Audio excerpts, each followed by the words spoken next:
ओम श्री गणेशाय नमः। ओम श्री सरस्वती नमः। ओम श्री गुरुभ्यो नमः। अज्ञानतिमिरान्धस्य ज्ञानाञ्जनशलाकया चक्षुरुन्मीलितं येन तस्मै श्रीगुरवे नमः। तस्मै श्रीगुरवे नमः। वसुदेवसुतं देवं कंसचाणूरमर्दनं देवकी परमानन्दं कृष्णं वन्दे जगद्गुरुं। कृष्णं वन्दे जगद्गुरुम्।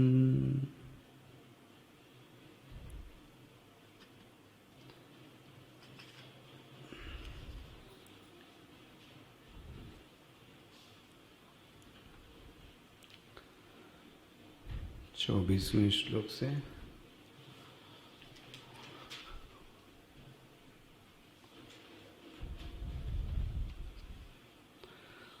अव्यक्तं व्यक्तिमापन्नं मन्यन्ते मामबुद्धयः परं भावमजानन्तो ममाव्ययमनुत्तमम्। नाहं प्रकाश सर्वस्य योगमाया समावृतः मूढोऽयं नाभिजानाति लोको मामजमव्ययम्। वेदाहं समतीतानि वर्तमानानि चार्जुन भविष्याणि च भूतानि मां तु वेद न कश्चन। इच्छाद्वेषसमुत्थेन द्वन्द्वमोहेन भारत सर्वभूतानि सम्मोहं सर्गे यान्ति परं येषां त्वन्तगतं पापं जनानां पुण्यकर्मणां ते द्वन्द्वमोहनिर्मुक्ता भजन्ते मां दृढव्रताः। जरामरणमोक्षाय मामाश्रित्य यतन्ति ये ते ब्रह्म तद्विदु कृत्स्नम् अध्यात्मं कर्म चाखिलं साक्षिभूतादिदैवं मां साधियज्ञं च ये विदुः। प्रयाणकालेऽपि च मां ते विदुर्युक्तचेतसः।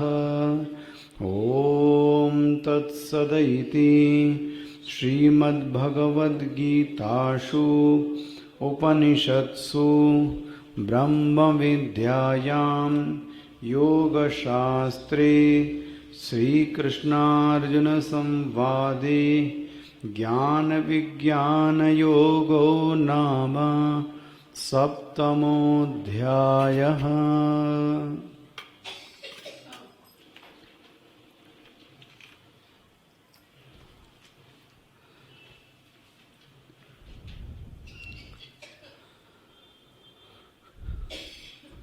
ईश्वर की भक्ति कुछ लोग भगवान बोलते हैं नहीं करते, क्योंकि उनके मन में कामनाओं का अंबार है और वह कामना देवताओं की ओर उनको लेकर जाती है। ऐसे साधक को भगवान ने कहा है कि जो फल भी मिलेगा वो अंतवत्तु, वह जो सिद्धि भी प्राप्त होगी वह तब तक ही रहेगी जब तक वह उनकी यजन पूजन करता है। मरने के पश्चात तो जो जिसकी पूजा करता था, जो जिसकी भक्ति करता था, वह उसके पास जाएगा। देवान देव यजो यान्ति मद भक्ता यान्ति मामपि। देवताओं की भक्ति करने वाला तो देवताओं के पास जाएगा, मेरी भक्ति करने वाला मेरे पास आएगा। यहाँ अन्य एक और साधक है जिस पे भगवान बेहद नाराज हैं। भगवान की नाराजगी का कारण ये है कि यह साधक जो अपने बारे में समझ है, वही समझ ईश्वर के ऊपर भी आरोपित करता है। ऐसे साधक को भगवान ने बोला है अबुद्धयः। मिल गया श्लोक 24वां। अबुद्धयः, ये मूर्ख है, बेवकूफ है। क्यों भाई? ये माम अजानन्तः, ये मुझको तो जानता ही नहीं। क्या नहीं जानता भगवान? जो इसकी अपने बारे में समझ है, वही यह समझ मेरे बारे में भी रखता है। प्रश्न है, अपने बारे में क्या समझ है? अपने बारे में भी इसको संसरण का भान है। संसरण का भान का मतलब यह हुआ कि जैसे व्यक्त और अव्यक्त, स्पष्ट हो गया? व्यक्त मतलब भी क्या? जब इंद्रियों का वह दृश्य बन जावे तो उसको बोलते हैं व्यक्त। जब इंद्रियों का दृश्य न बने तो उसको क्या बोलेंगे? अव्यक्त। इसी को बोलते हैं संसरण। मैं न तो व्यक्त हूं, न तो मैं अव्यक्त हूं। उल्टा, यह जो शरीर है यह व्यक्त और अव्यक्त है। स्पष्ट कल दिखाया ये। अभी व्यक्त है, बाद में क्या हो गया? फिर अव्यक्त हो गया, फिर से क्या हो गया? फिर व्यक्त हो गया। यह जो सृष्टि है यह भी कैसी है? अभी व्यक्त है, बाद में अव्यक्त हो गई। यहां तक कि कल मैंने आपसे कहा हमारी जो अवस्थाएं भी हैं वह भी कैसी हैं? व्यक्त और अव्यक्त। मैं व्यक्त और अव्यक्त से परे हूं, ये वेदांत का सिद्धांत है। विदितात् अथो अविदितात् अधि न स तन्नास उच्यते। जो परमेश्वर है, जो ब्रह्म है, जो ईश्वर है, ना तो वह व्यक्ति कोटि में आता है, ना तो वो अव्यक्त कोटि में आता है। ये स्पष्ट होता है? वो ना तो जागृत में है, ना तो वह स्वप्न में है, ना तो वह सुषुप्ति में है। तो फिर वो कहाँ है? बोले वो तुरीय में है। इसीलिए तुरीय को क्या कहा गया? चौथा। तो भगवान इसलिए नाराज हैं कि ये क्या कहता है? अव्यक्तम व्यक्तिम आपन्नम मन्यन्ते माम। अपने को माने तो ठीक है, मानता मुझको है। माम मतलब मुझको भगवान बोलते हैं। यह जो इसकी अनुभूति है यह इसके बारे में अनुभूति है, बट ये इस अनुभूति को आरोपित किस पे करता है? मेरे ऊपर कर देता है। तो भगवान आप कैसे हैं? मैं परम भावम, ये मेरे जो परा भाव है ये उसको जानता ही नहीं है। पराभाव क्या है भगवान? मम अव्यय। अव्यय मतलब वह मुझ में किंचित मात्र भी विकार नहीं है। विकार मतलब यह हुआ मुझे किंचित मात्र भी बदलाव नहीं है। स्पष्ट हो गया? ये मेरा वास्तविक स्वरूप है। तो कल मैं कह रहा था, तो मान लें कि एक भक्त ने बोला भगवान यदि आप ऐसे ही हैं तो सबको सेब सेब समझ में आता है, आम आम समझ में आता है, पीला पीला समझ में आता है, नीला नीला समझ में। तो जब आप ऐसे हैं तो आपको ऐसा लोग क्यों नहीं समझते? इसमें गड़बड़ी किसकी है? भगवान बोलते हैं न अहम प्रकाशः सर्वस्य, मिल गया, न अहम प्रकाशः सर्वस्य, मैं तो हूं लेकिन मैं सबके लिए प्रकाशित नहीं हूं। बोले ये दो बातें आप अलग अलग कैसे कह रहे हैं? बात यह है कि मैं तो जैसे का तैसा हूं, लेकिन सब लोग मुझे समझ नहीं पाते। ये तकलीफ है भगवान की।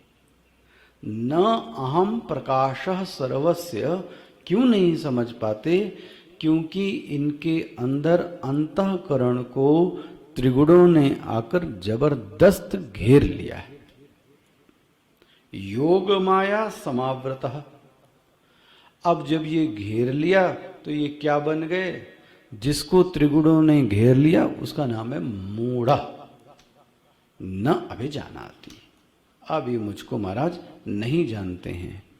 बोले ये क्या कह गए आप भगवान? देखो, इसीलिए मैं कहीं किसी से चर्चा कर रहा था, दर्शन का दूसरा नाम ही है दृष्टि। दर्शन मतलब दृष्टि, और आध्यात्मिक विकास का मतलब होता है दृष्टि में विकास। ये बातें स्पष्ट होनी चाहिए। दर्शन का मतलब है दृष्टि, और आध्यात्मिक विकास का मतलब है दृष्टि में विकास। ध्यान रखें, वस्तु में विकास नहीं। वस्तु जो थी वह वैसी की वैसी ही रहेगी। एक बात और सुन लें, सबसे बड़ी मूर्खता और अज्ञानता यह है, हमको ये लगता है कि हम साधना करेंगे तो जगत भी क्या हो जाएगा? सुधर जाएगा। सब लोग अच्छे दिखेंगे, सब लोग ईमानदार दिखेंगे, सब लोग ऐसा कभी नहीं होने वाला है।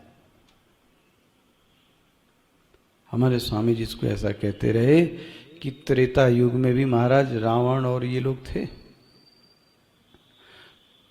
द्वापर में भी कंस और जरासंध लोग रहे, वहां पे भी रावण रहा। ऐसा कोई समय नहीं है कि दुष्ट नहीं थे, गलत लोग नहीं। धोबी भी उसी समय था जिसने आरोप लगाया। तो जगत जैसा है वो वैसा ही रहेगा। हम लोग ये क्या समझ लेते हैं कि हम साधना करेंगे तो फिर जगत भी धीरे धीरे क्या हो जाएगा? परिवर्तित हो जाएगा। ऐसा कभी नहीं होगा। तो बोले फिर होगा क्या? जगत के प्रति जो हमारी दृष्टि है वो बदल जाएगी, जगत नहीं बदलेगा। सावधानी से क्या कहा जा रहा है? जगत नहीं बदलेगा, जगत के प्रति जो हमारी दृष्टि है वो परिवर्तित हो जावे। ये हमारा विकास है। जैसे कि एक दृष्टि में उदाहरण दे रहा हूं, दृष्टांत। एक दृष्टि जगत के प्रति यह है कि जगत तो भोग्य स्थान है। इस जीवन का जो लक्ष्य है वो यही है, खाओ पियो और मौज करो। ये एक दृष्टि, खाओ पियो और मौज करो, ये एक दृष्टि है। इसी दृष्टि को चारवाक कहा गया। यावत जीवेत सुखम जीवेत, ऋणम कृत्वा गर्तम पिबेत। ये भी दृष्टि है। लेकिन एक भक्त ने क्या दृष्टि कर ली? नहीं नहीं नहीं नहीं, ये जगत ईश्वर का साक्षात शरीर है। देखो किसमें परिवर्तन हो गया? दृष्टि में। तो ऐसे किसी पेड़ को नोचेंगे नहीं, ऐसे किसी को काटेंगे नहीं, ऐसे किसी को छुएंगे नहीं। देखो ये उसने सब क्या बना लिए? नियम बना लिए। उसी जगह एक आदमी को कुछ नहीं हो रहा है, वो सब कुछ कर रहा है। एक आदमी और थोड़ा सा नहीं नहीं, ये तो ईश्वर का शरीर है भाई। यही तो पढ़ा ना, सहस्र शीर्षा पुरुषः सहस्राक्ष सहस्रपाद स भूमिम विश्वतो वृत्वा। ये जो जगत है उसके 1000 सिर हैं महाराज, 1000 आँखें हैं, और सूर्य और चंद्र तो साक्षात उसके नेत्र हैं। अब ये क्या हो गया? दृष्टि परिवर्तन हो गया कि नहीं? तो दृष्टि परिवर्तन ही आध्यात्मिक में गति है, यही प्रगति है। मैं तो वैसे का वैसा ही हूं। मैं कैसा हूं? मैं अजम हूं, मैं अव्यय हूं। इसी की दृष्टि परिवर्तित नहीं हुई और ये मुझे क्या समझता है? व्यक्ताव्यक्त समझता है। अब क्यों समझता है? मैं धर्म को बचाने के लिए और मैं अधर्म का नाश के लिए आ जाता हूं, तो ये प्रभु जी सदैव समझते हैं कि मैं ऐसे ही हूं। ये ऐसा ही समझता है कि भगवान ऐसे ही आते हैं। कैसे? लिए चक्र सुदर्शनधारी। अब ईश्वर इसके व्यतिरिक्त है, ये बात समझ में ही नहीं आती। धनुष बाण के व्यतिरिक्त भी राम है, यह बात समझ में नहीं आती, क्योंकि अब आपके अंदर वही दृष्टि क्या हो गई? तो ये तो हमारा दोष है ना, ये हमने बना ली। भगवान इसी को बोलते हैं, इसकी जो दृष्टि है वो बदल गई। कल इसीलिए मैं कह रहा था, घनच्छन्न दृष्टि घनच्छन्नम रकम। हम जो यह कहते हैं कि बादल ने सूर्य को ढक लिया, ये क्या है? हमारी दृष्टि है। ये बादल है, ये किसने देखा? किसके प्रकाश में? और अभी हम क्या कह रहे हैं कि बादल ने सूर्य को क्या कर लिया? आप देखो, आप स्पष्ट होता है। इसलिए भगवान बोलते हैं, मूढ़ोयम ना बिजानाति, मैं तो एक रस हूं, मैं तो अव्यय। देख लेना ये बहुत ध्यान से। माम अजम, पता नहीं कैसे मानेंगे जन्म। माम अजम, मैं अज हूं। माम अव्ययम, मैं अव्यय हूं। मेरे में किंचित मात्र भी विकार नहीं होता, मुझ में कुछ भी परिवर्तन नहीं है। देखो, स्पष्ट हो गया। मैं कल कह रहा था इसको कैसे और ध्यान में अच्छे से समझें। देखो, एक सच जिसने ये दीर्घदृश्य पढ़ा हो उसके लिए ये सब आसान है। कैसे देखें? अच्छा, ये और दिखा देते हैं फिर देख। मैं अज हूं, मैं अव्यय हूं, और यही नहीं अर्जुन, वेद मैं और कैसा हूं ये भी देख लो तुम। ये भी देख लो। कैसे देख लो? अहम वेदम, वेदम मतलब ये तो संस्कृत सरल है। मैं जानता हूं। देखो क्या जानते हो? अतीतानि वर्तमानानि भविष्याणि च भूतानि। क्या हो गया? मतलब मैं तो काल का भी बाप हूं।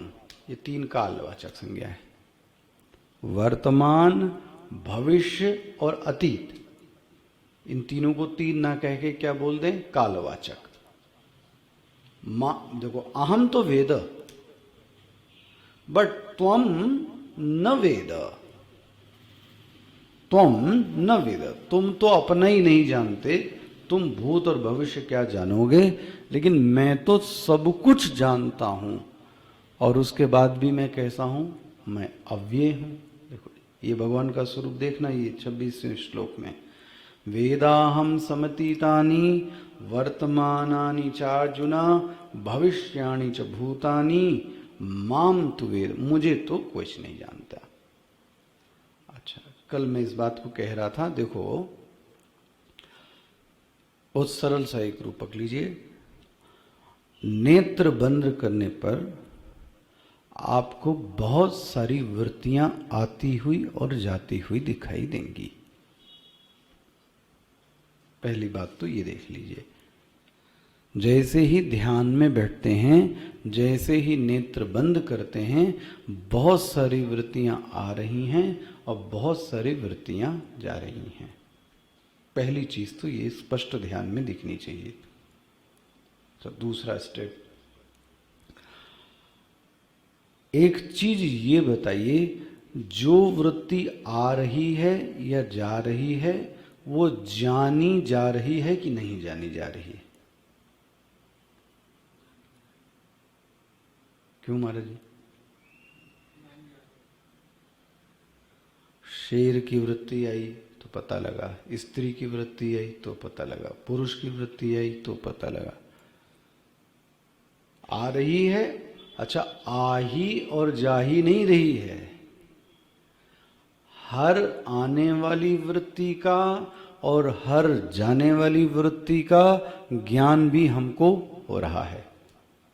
इतना स्पष्ट हो गया? तो दूसरा चीज, जो इस वृत्ति को जान रहा है, जान तो रहे हैं ना, स्पष्ट हो गया? जो ये जान रहा है वो जड़ है कि चेतन है? क्योंकि जड़ तो कभी, तो दो चीजें स्पष्ट हो गई। वृत्तियां आ रही हैं, वृत्तियां जा रही हैं। पहला, वृत्तियों को जाना जा रहा है, ये दूसरा। जो जान रहा है वह, वो चेतन है। और चौथा, आखिरी, जो जान रहा है वो चेतन है, लेकिन क्या वो जो जान रहा है वो बहा जा रहा है ना? मतलब इतनी सारी वृत्तियां आईं, इतनी सारी वृत्तियां गईं, लेकिन वृत्ति को जो जानने वाला है वो वहीं का वहीं है। इतनी चीजें स्पष्ट हो जानी चाहिए ध्यान में। कोई चीज इसमें ना समझ में आई बताएं? लाल गाड़ी गई, ओहो, नीली गाड़ी गई, कोई नहीं गई, फिर यहाँ से कोई बैलगाड़ी गई, फिर कोई औरत गया, फिर कोई ठेला वाला गया। ये जो जान रहा है वो तो चेतन है क्योंकि जान रहा है, लेकिन ये भी पता लग गया कि ये लोग तो आ रहे हैं और जा रहे हैं, लेकिन जिसको ये ज्ञान हो रहा है वो ना तो आ रहा है ना तो वो जा रहा है। ना तो आ रहा है न तो जा रहा है, इसीलिए ब्रह्म का एक लक्षण कूटस्थ कहते हैं। इसी को क्या बोलते हैं? कूटस्थ। कूटस्थ मतलब कूट की तरीके से स्थित है, किंचित मात्र भी परिवर्तन उसमें नहीं है। अच्छा, इसी वृत्तियों को थोड़ा बदल लें, इस वृत्तियों को थोड़ा बदल लें। क्या बदल लें? भूत की वृत्तियों को भी वो जान रहा है। देखो, वो जो कृष्ण मुरली वाला, मक्खन वाला, चक्र सुदर्शन वाला, वो एक तो बाहर है। अब उस कृष्ण को अंदर देख लें। जो वृत्तियां गई मतलब जो मेरा भूत है उसको भी कोई क्या करता है? जानता है। स्पष्ट हो गया? कोई तो है जो मेरे भूत को क्या करता है? जानता है। ऐसा कोई कह दे कि उसके भूत को कोई नहीं जानता, तो फिर तो स्वागत है भाई ऐसे मूर्धन्य विद्वान का। और नहीं जानता होगा तो आपने पुण्य किया ये किसको पता, और आपने पाप किया ये किसको पता।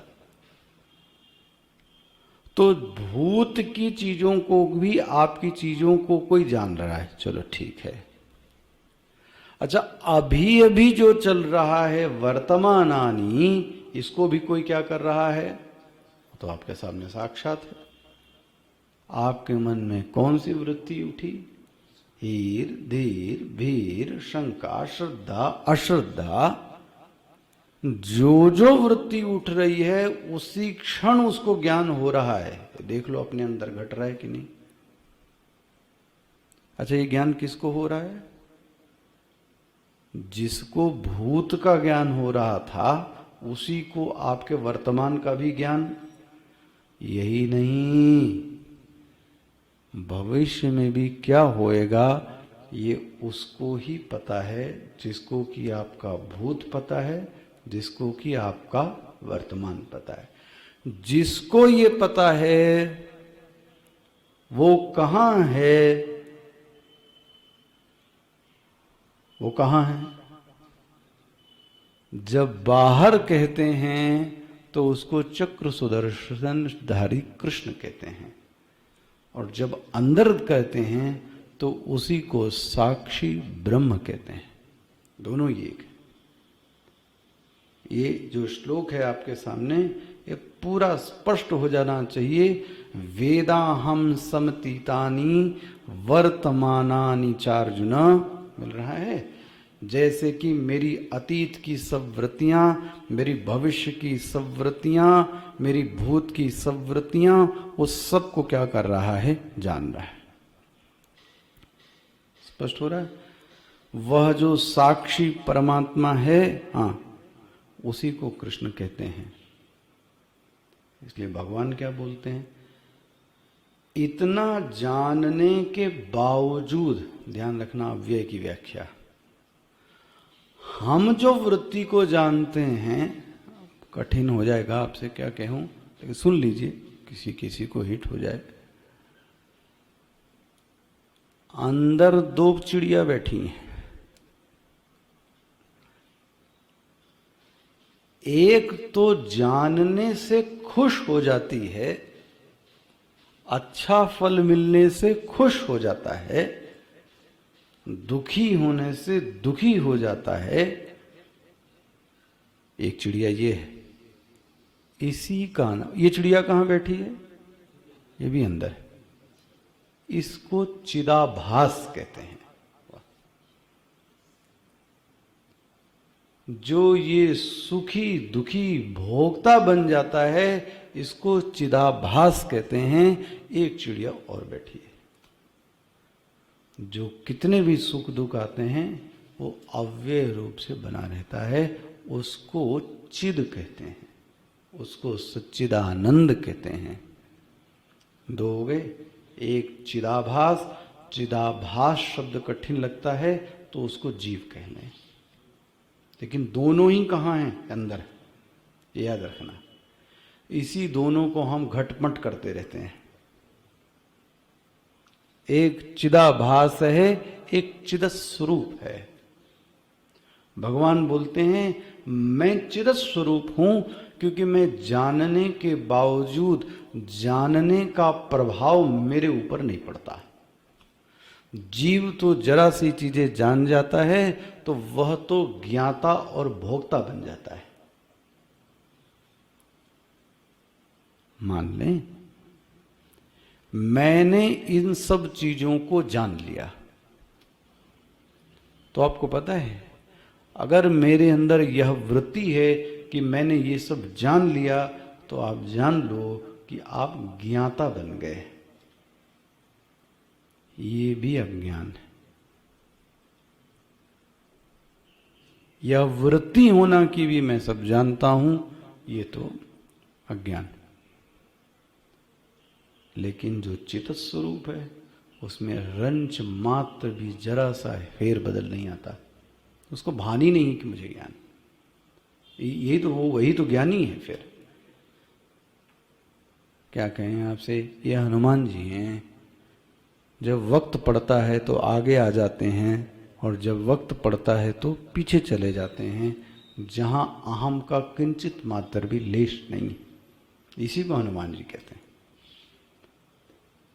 वक्त पड़ गया तो पीछे बैठे थे हनुमान जी, तो हनुमान जी को राम जी ने क्या किया? आगे बुलाया।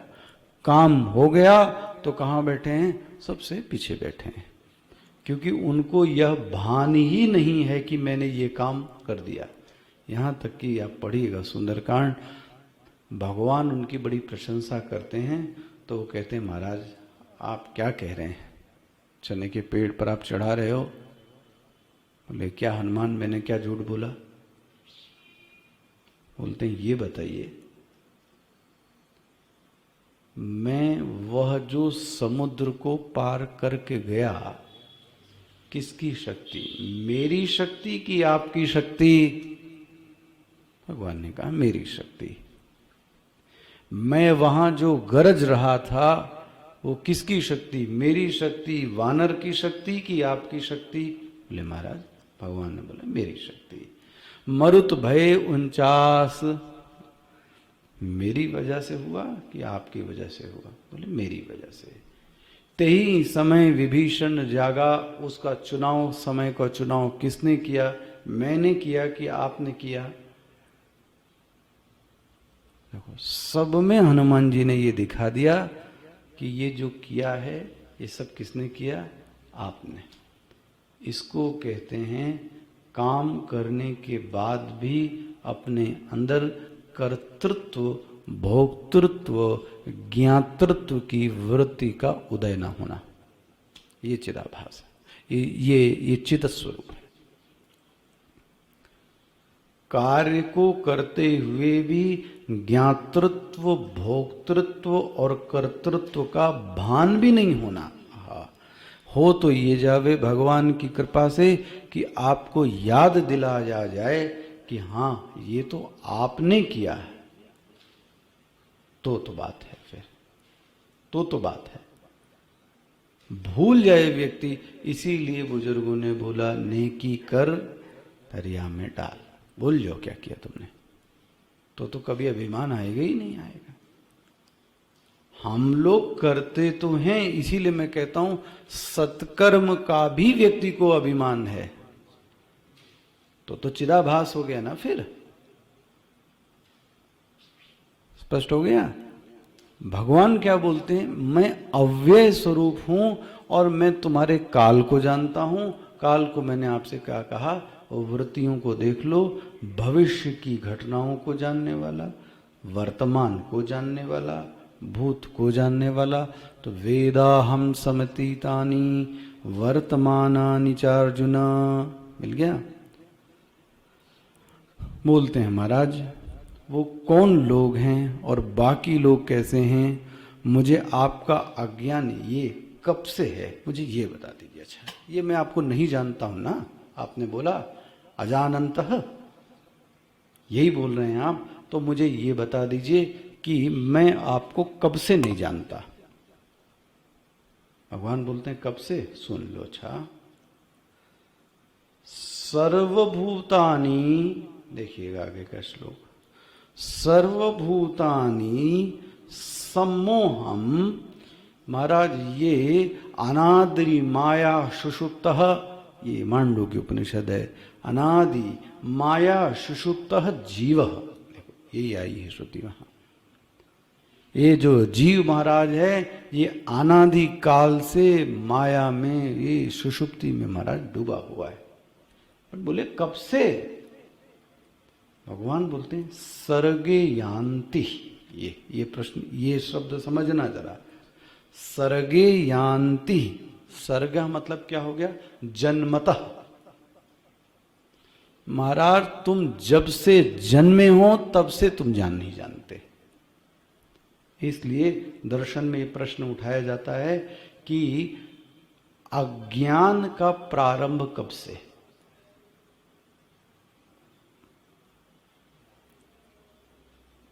मिला, ये जीव ये इसका क्रम देखना। भगवान बोलते तुम नहीं जानते हो, अजानन्तः सम्मोहम, ये सर्वभूतानि सम्मोहम, तुम मोहित हो गए हो, तुम मुझे नहीं जानते। मानो कि भक्त भगवान से पूछता है आप ये बताइए कि मुझे अज्ञान कब से है। ये लोगों को बहुत प्रश्न रहता है। तो भगवान तो बोलते हैं जन्म से ही तुमको अज्ञानी हो, जब से सृष्टि हुई तब से तुम अज्ञानी ही। तो जरा इस पर खूब थोड़ा सा विचार मनन कर लीजिए। सर्गे यान्ति मतलब क्या हुआ? अज्ञान अनादि है। याद रखना, क्या कहना चाह रहे हैं? अज्ञान की कोई डेट ऑफ बर्थ नहीं है। जैसे कि 2 सेकंड के लिए आप ये, मैं आपसे यह पूछूं कि फ्रेंच भाषा का अज्ञान आपको कब से है? अच्छा, और देखो अभी तो जन्म से है, तो जन्म के पहले क्या था फिर? हाँ, तो इसका मतलब ये परंपरा कहां चली फिर? और पीछे पीछे जाते जाओ फिर, और पीछे पीछे जाते जाओ। आप कहां तक जाएंगे? उसके पिछले जन्म में। अच्छा, ये किसी ने कह दिया कि नहीं, यहां से चौथे जन्म से अज्ञान है, तो उसके पहले क्या था? इसका मतलब ज्ञान था और फिर क्या आ गया? अज्ञान। क्या ऐसा संभव है कि ज्ञान होने के बाद अज्ञान आ जाए? ये भी सुन लो साथ में, एस्ट्रिक मार। यदि ज्ञान के बाद अज्ञान आ जाए तो ध्यान रख लेना, वो ज्ञानाभास है, ज्ञान कभी नहीं। ज्ञान के बाद अज्ञान आ नहीं सकता। मोटा दृष्टांत दे रहा हूं, सूर्य का चमाचम चमक रहा हो और मैं बोलूं कि अंधकार, तो सूर्य का प्रकाश और अंधकार एक साथ, ज्ञान और अज्ञान कभी एक साथ नहीं रह सकते।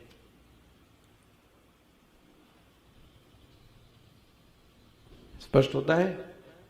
अज्ञान की डेट ऑफ बर्थ नहीं बताई जा सकती, इसलिए वेदांत का मत है जिसकी डेट ऑफ बर्थ नहीं बताई जा सकती उसको अनादि शब्द से कहा जाता है। इसमें कोई प्रश्न? जिसकी डेट ऑफ बर्थ नहीं बता सकते उसको अनादि शब्द से कहते हैं। तुमको ये अज्ञान कब से है? बोले ये अनादि काल से है। अच्छा भाई, और आगे चलता हूं। अब ये जो मोह लेकर पैदा हुए महाराज, इसमें 2 पुत्र पैदा हो गए इस मोह के। क्या है जरा देखिएगा। इच्छा द्वेष समुत्थेन, बोला इच्छा मतलब राग, और द्वेष तो द्वेष है। तो इच्छा मतलब क्या हो गया? राग और द्वेष। इसी को क्या बोले? द्वंद्वात्मक जीवन। यही द्वंद्व है। बहुत सावधानी से इस श्लोक को देखिएगा। इच्छा द्वेष समुत्थेन, देखो ये तुम लेके पैदा हुए हो द्वंद्व मोहीन भारत। मतलब ये दोनों कब से हैं? बोले अनादि काल से तुम्हारे साथ ये चलते चले आ रहे हैं। यही तुम्हारा जीवन है। खट्टा लगता है, मीठा लगता है। किसी को थू करते हो, किसी को माला पहनाते हो, किसी की निंदा करते हो, किसी की प्रशंसा करते हो। देखो अब थोड़ा सा पीछे जाइएगा। इसके लिए और भगवान ने एक बात बोल दिया, लेकिन घबराओ नहीं साधक। जब जब जीव है उसके साथ सदैव राग द्वेष रहेंगे। तो साधक ने कहा इसका मतलब मेरा कोई दोष? आपने बोला जब जब जीव है तब तक। अच्छा ये बात सत्य है, ये बात सत्य है। देखो इंद्रियस्य इंद्रियस्यार्थे रागद्वेषौ व्यवस्थितौ, खोल लो ये, मेरे ख्याल 3 अध्याय में होगा, 2 में, 3 अध्याय में होगा। हाँ 34वां देखो, 3 अध्याय खोलो भाई।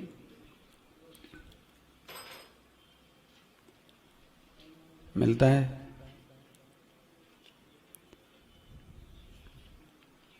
इंद्रियस्य इंद्रियस्यार्थे, अर्थे मतलब विषये,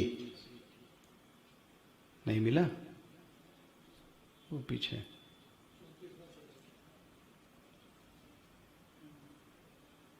इंद्रिय और एक इंद्रिय का अर्थ, अर्थ मतलब विषय, जैसे नेत्र और नेत्र का विषय कौन हो गया? शब्द। ये हो गया इंद्रिय इंद्रियस्यार्थे। नेत्र और नेत्र का विषय, विषय कौन हो गया? दृश्य। जीवा और जीवा का विषय हो गया रस। भगवान क्या बोलते हैं?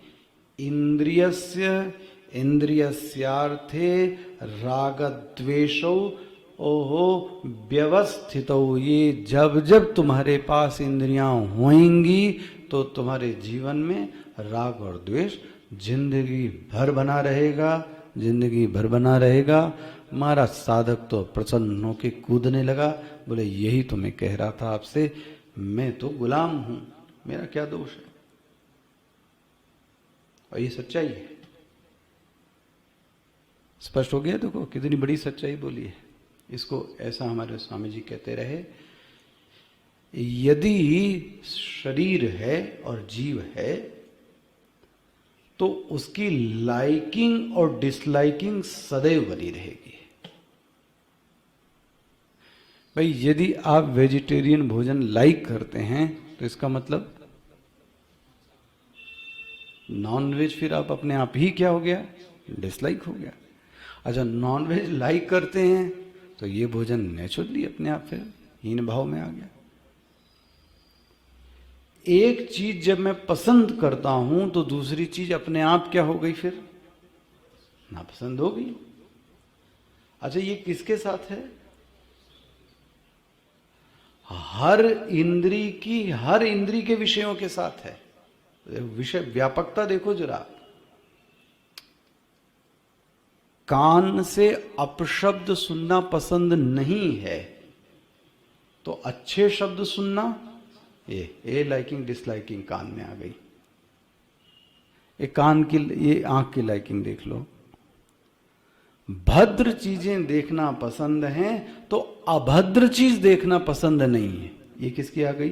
आंख की, नाक की। भद्र चीजें अच्छी लगती हैं जो जी को सुहाती हैं, जो जी को खट्टा कर दें वह चीजें मुझे पसंद। ले, नाक की हो गई। जीवा की वो तो सबको पता है, लाइकिंग एंड डिसलाइकिंग, पीएचडी।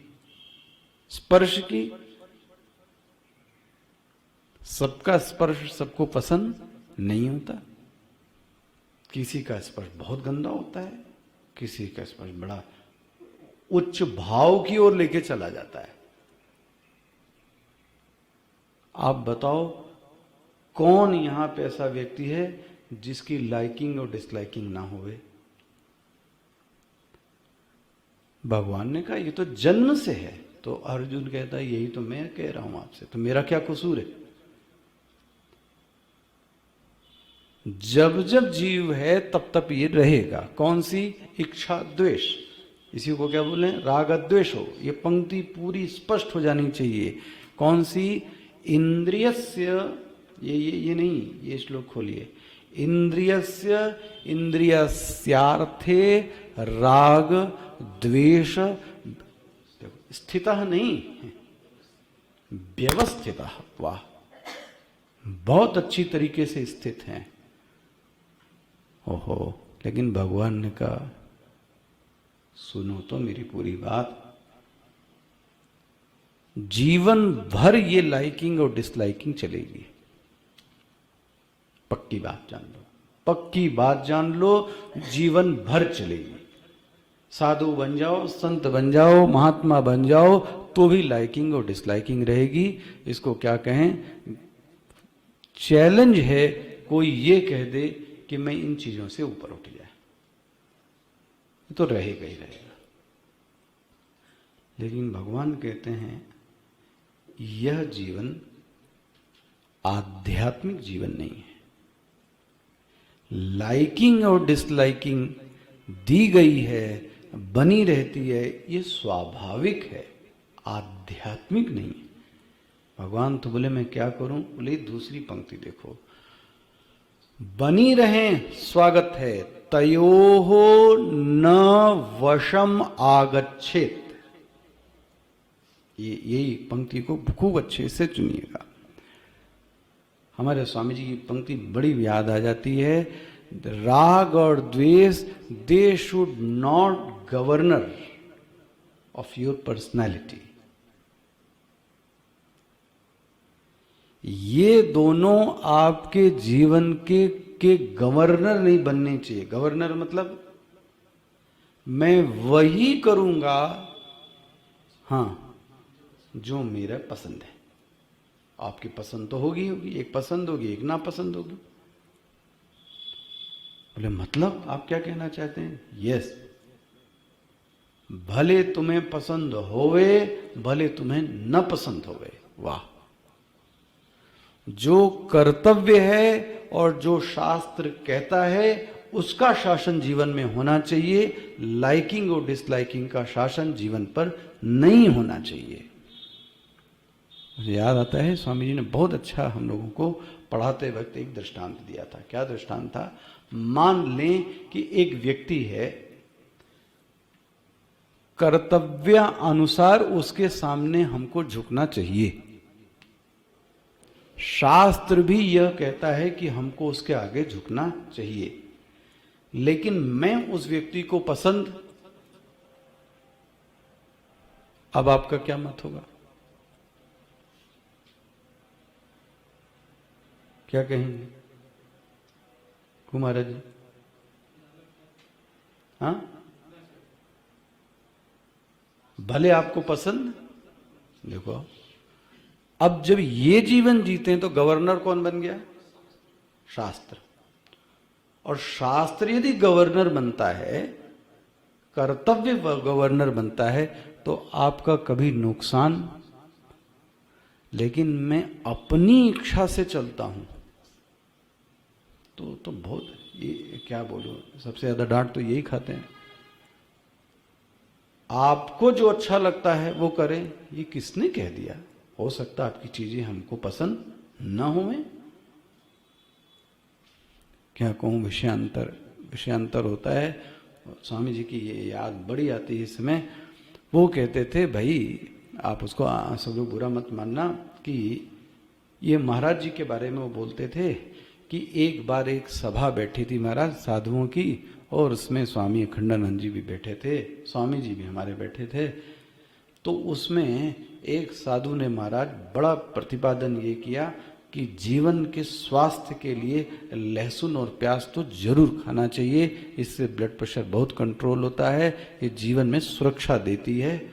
और बोलते हैं आधे घंटे तक उसने प्रतिपादन किया और महाराज जी ने बहुत अच्छे से सुना, और उसको बोलते हैं शाबाश शाबाश। बस उन्होंने कहा एक बात बता दो, ये अच्छी चीजें तो हैं तो इसलिए करना चाहिए। सारांश यही निकला। आप क्या बोले, ये लाइव है, दूसरे की औरत तुमको बड़ी अच्छी लगती है तो अच्छी लगती है इसलिए तुमको उसको रखना चाहिए। तुमको अच्छी लगती है तो कोई जरूरी नहीं है कि वह चीज करना चाहिए। ये किसने कह दिया कि ये चीज अच्छी है तो तुम्हारे लिए भी अच्छी है? प्रश्न क्या है? ये चीज अच्छी है, पुत्रोत्पत्ति अच्छी चीज है, संतानोत्पत्ति अच्छी चीज है, कामोस्मि भरतर्षभ, ऐसा गीता भी कहती है, बट ये तुम्हारे लिए उचित है, ये किसने कह दिया? जो तामसिक लोग हैं उनके लिए अच्छी चीज है, बट जिस जीवन में आप जी रहे हो वहां इसकी कतई आवश्यकता नहीं। अब इसके बावजूद व्यक्ति वो सेवन करता है अगर उस चीज का, तो आप अंदर अंदर विश्लेषण करो कि जीत किसकी? इंद्रियस्य इंद्रियस्यार्थे। मुझे चीज अच्छी लगती है, वो कोई आवश्यकता नहीं कि वो हितकारी होवे।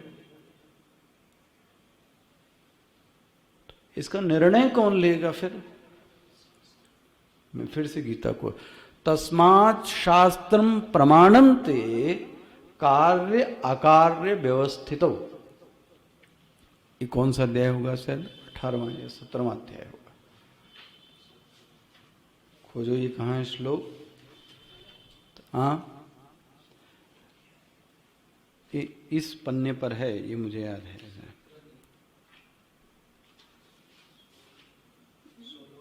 16वें अध्याय का आखिरी, ढूंढो, खोजो भाई किताब। किताब पलट, इसी बहाने पलट लो किताब इधर, सब अध्याय पलट जाएंगे इधर उधर। मिल गया? देखो कितना अच्छा श्लोक है जीवन के लिए। तुम निर्णय मत करो कि क्या उचित है क्या अनुचित है, क्योंकि तुम निर्णय जो करोगे वो राग द्वेष से करोगे। कितनी सुंदर बात।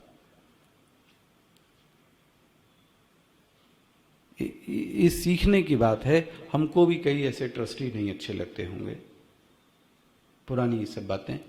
तो स्वामी जी बोलते थे कि कई चीज नहीं अच्छी लगती है, हो सकता नहीं भी अच्छी हो, लेकिन निर्णय तुम्हारा मन तो नहीं होगा। निर्णय तो जो रूल्स होते हैं ट्रस्ट के, शासन तो उससे चलेगा ना। जो एक रूल बनाया गया, जो एक रेगुलेशन बनाया गया, उससे चलेगा। इसलिए क्या, तस्मात्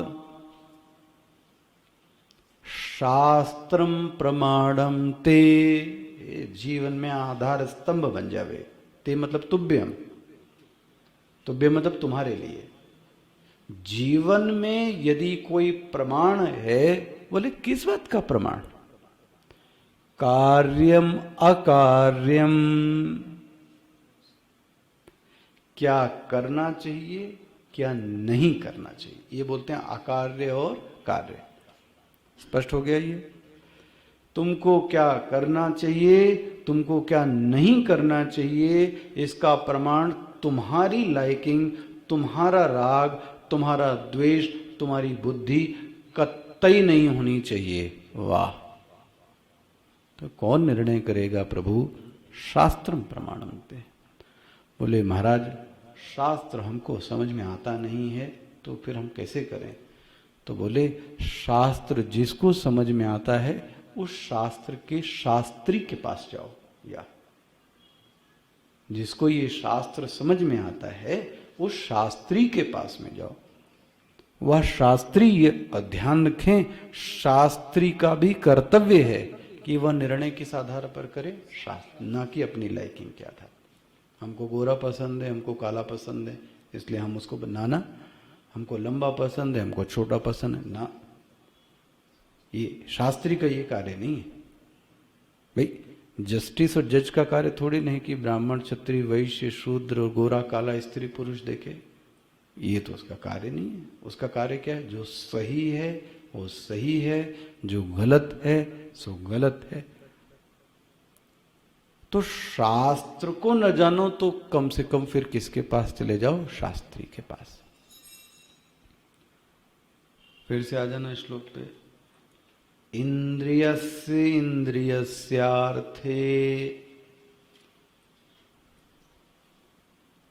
रागद्वेषौ व्यवस्थितौ। तीसरा अध्याय। तयोः कयोः रागद्वेषयोः तयोः न वशम आगच्छेत। क्या स्पष्ट निर्णय! इनके वश में कभी मत आना। किनके वश में? राग द्वेष मतलब आपकी भाषा में लाइकिंग और डिसलाइकिंग। आपको क्या अच्छा लगता है, आपको क्या नहीं अच्छा लगता है, निर्णय इस आधार पर कतई नहीं होगा। तयोः न वशम आगच्छेत। क्यों भगवान? ये रास्ते के चोर हैं। ओहो, परिपंथिनौ।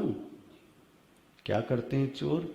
तुम्हारा जो असली चीज है, सामान, उसको छीन लेंगे, छिना लेंगे, मूर्ख बना देंगे। तुम्हारे अंदर जो अच्छी चीजें हैं, ये जो राग द्वेष है, ये क्या कर देगा? मार देगा। पकड़ में आ गया? ये श्लोक बोलता है ना, यहां पे देखो, इच्छा द्वेष, इच्छा मतलब समझ गए अब, राग द्वेष समुत, अब तो फिर ये आ गए तो फिर भीड़, बच्चे कच्चे तो आ ही जाएंगे इनके बहुत सारे, तो राग द्वेष। इच्छा द्वेष समुत्थेन द्वंद्व, द्वंद्व, करूं न करूं, जाऊं न जाऊं, बोलूं न बोलूं, सोऊं न, इसको बोलते हैं द्वंद्व। कभी कोई निर्णय नहीं ले पाता। सर्वभूतानि सम्मोहम, अर्जुन ये जो सम्मोह की बीमारी है, ये इसके जो बच्चे कच्चे हैं, दो बड़े लड़के जो हैं इसके, राग द्वेष, ये कब से हैं? सर्गे यान्ति परंतप। देखो जी, मिल गया। ये कब से हैं? ये जन्म से हैं। कब से? बोले अनादि काल से। इसी को महाराज हमारी माता जी ने मारा, और इसी राग द्वेष को बोलते हैं मधु और कैटप। ये राक्षस कोई और नहीं है। राग द्वेष कान से सुन के आते हैं जनरली, देवी ने इसीलिए मारा। मधु मतलब राग, कैटप मतलब द्वेष, दुर्गा जी ने दोनों को मारा। कहाँ से आते? कर्ण छिद्रों, कान के छेद से। राग भी इससे आएगा, द्वेष भी इससे आएगा। इसी लोग बोलते हैं कान के पक्के हो कि नहीं, साधु भाषा में बोलते हैं कान के पक्के हो कि नहीं। जिसने जो बात कही उसको तुमने क्या कर ली? ना ना ना, तो तुम कोई निर्णय नहीं ले पाओगे। सुनो सबकी, निर्णय शास्त्र सम्मत होगा, है ना। इसी, ये कान से ही जाता है राग द्वेष। इसी को इसलिए मैंने बोला मधु कैटप। स्पष्ट हो गया?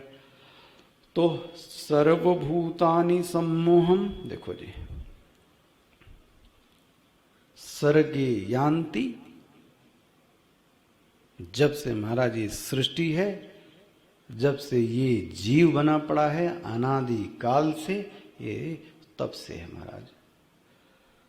ओ महाराज, भगवान का चेला भगवान के सम्मुख बैठता है। भगवान बोले अब आप पार कर दो, मुझे एक बात बता दो, इसको कैसे मारो? किसको? इच्छा द्वेष समुत्थेन, ये जो पापात्मक जीवन है मेरा, ये पापात्मक जीवन मेरा है। भगवान बोलते हैं येषाम त्वंत गतम पापम जनानाम पुण्य कर्मणाम वाह ते। देखो कैसे भगवान उत्तर भी देते हैं, खोजना आना चाहिए। पहले बोला द्वंद्व, और अब बोलते हैं द्वंद्व मोह निर्मुक्ता। मिला आपको? वो द्वंद्व से मुक्त हो जाता। अभी तक तो द्वंद्व की बीमारी ही बता रहे थे। अभी तक बीमारी देखो आप, क्या देखने की नजर होवे तो सब दिख जावे।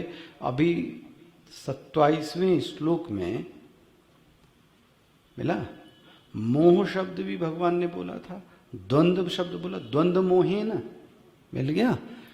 नीचे वाले श्लोक में क्या बोलते हैं?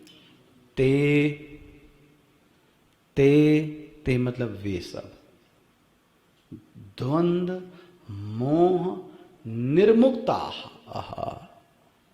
ये लोग महाराज इस बीमारी से आजाद हो जाते हैं। कौन सी बीमारी?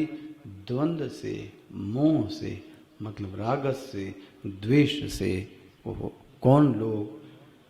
जनानाम, जनानाम पुण्य कर्मणाम। वाह, फिर से आ गए आचरण के स्तर। जनानाम पुण्य कर्मणाम। और फिर इस अध्याय का समापन होता है एज यूजुअल। अब कल देखते हैं, कल समाप्त कर पाएंगे या नहीं, लेकिन आशा ऐसी है कि कल यह अध्याय समाप्त हो जाए। ओम पूर्णमदः पूर्णमिदं पूर्णात् पूर्णमुदच्यते पूर्णस्य पूर्णमादाय पूर्णमेवावशिष्यते। ओम शांति शांति शांति। हरि ओम। श्री गुरुभ्यो नमः। हरि ओम।